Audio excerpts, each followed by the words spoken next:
Hi, my name is Jonathan, and this is a more in-depth look at my project S.A.V.V.Y, as demonstrated in the previous video. Now I want to start by talking about the order in which I designed the car.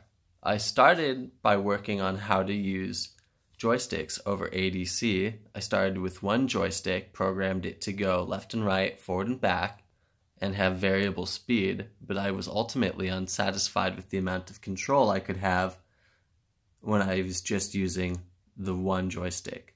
So I ended up splitting it into two joysticks and testing all of this on an 8x8 LED matrix that you can see in one of my previous videos.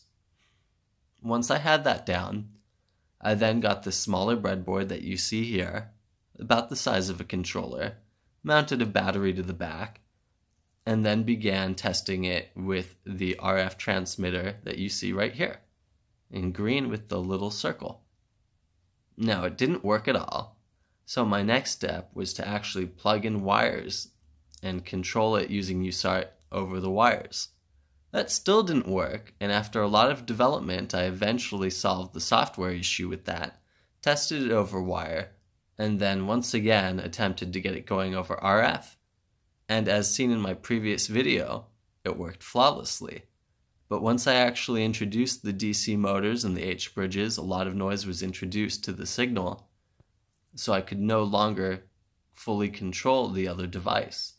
So I had to think of a way to overcome this. At first I tried redundancy. I sent the same signal 3 times. And if I didn't get at least 2 matching signals on the other side, I'd throw out the signal and just have the car stop.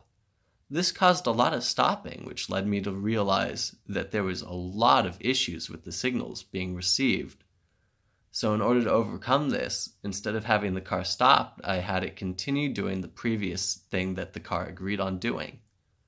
And now this still had a lot of issues, and I ended up solving that by adding parity so that each redundant signal was labeled.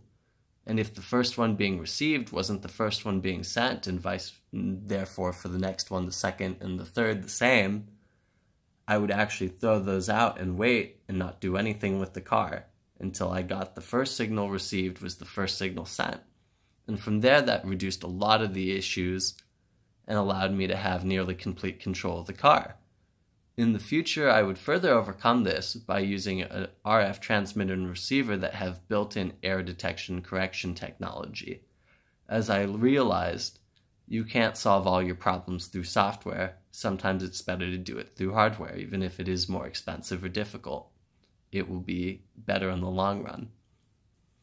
Now, my other decisions were how I was going to place the H-bridges, which you can see here. There was no way to mount them on the chassis, so I ended up having to have my dad cut out plastic squares, and then we drilled holes in the squares so that you could screw it in with this, leaving enough space for the pins on the bottom, and then use 3M tape to then mount this square to the chassis. I did this on both sides.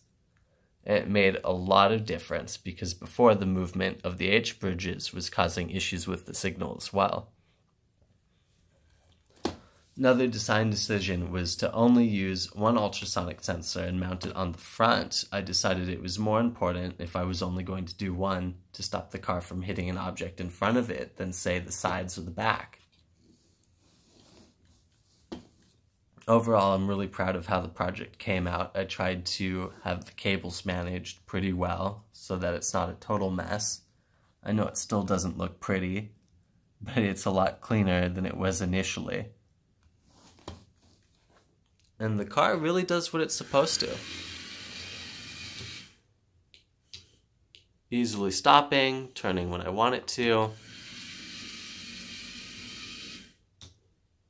And it leaves enough space to turn out without hitting the obstacle it stops for.